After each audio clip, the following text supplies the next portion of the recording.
బంగారం దాచిపెట్టావు, వజ్రాలే దాచిపెట్టావు, ప్రాణాలే దాచయేది తాళం. యాడుందే చెప్పు. లేదు. నువ్వు బిల్డింగులు కడతావు, దొమ్మిలు చేస్తావు, దౌర్జన్యాలు చేస్తావు, కబ్జాలు చేస్తావు, వాని ముంచి ఈయన్ని ముంచి అంతా ఎత్తి పెట్టుకుంటావు. నీకు తెలియకోకుండానే నువ్వు వెళ్ళిపోతావు. ఎవడు అనుభవిస్తున్నాడు?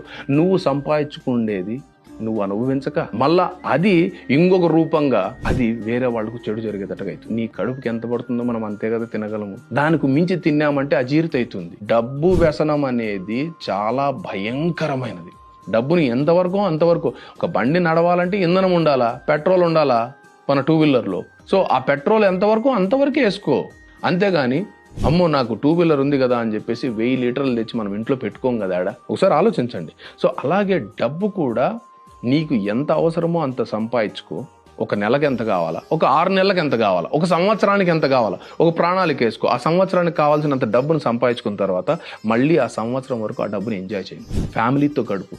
డబ్బు ఒక్కటే కాదు కదా, నీ పిల్లలు నీతో పాటు స్పెండ్ చేయాలని ఉంటుంది, నీ భార్యకు నీతో పాటు స్పెండ్ చేయాలని ఉంటుంది, నీ తల్లిదండ్రులను నువ్వు చూసుకోవాలా, నీ స్నేహితులతో నువ్వు కలవాలా, నీ ఆరోగ్యం ఉంటుంది. ఎన్ని విషయాలు ఉన్నాయి తెలుసా. దీన్నన్నిటినీ కూడా నువ్వు బ్యాలెన్స్ చేసుకోవాలా. దీన్నన్నిటినీ కూడా నువ్వు సాటిస్ఫై చేసుకుంటా నువ్వు ఒక జీవితాన్ని జీవించగలిగినప్పుడే ఒక పరిపూర్ణత అనేది వస్తుంది. ఇది ఏది కాకుండా ఓన్లీ డబ్బు డబ్బు డబ్బు డబ్బు డబ్బు అని నువ్వు 1 వేలో పోతావు అంటే మిగతా అన్నిట్లోనూ ఫెయిల్ అవుతావు. ఒక సబ్జెక్ట్ పాస్, అన్ని సబ్జెక్టులు ఫెయిల్. ఏం బేకను. సో కాబట్టి కొద్దిగా తెలుసుకోనాయనా, కొద్దిగా మేలుకోనాయనా.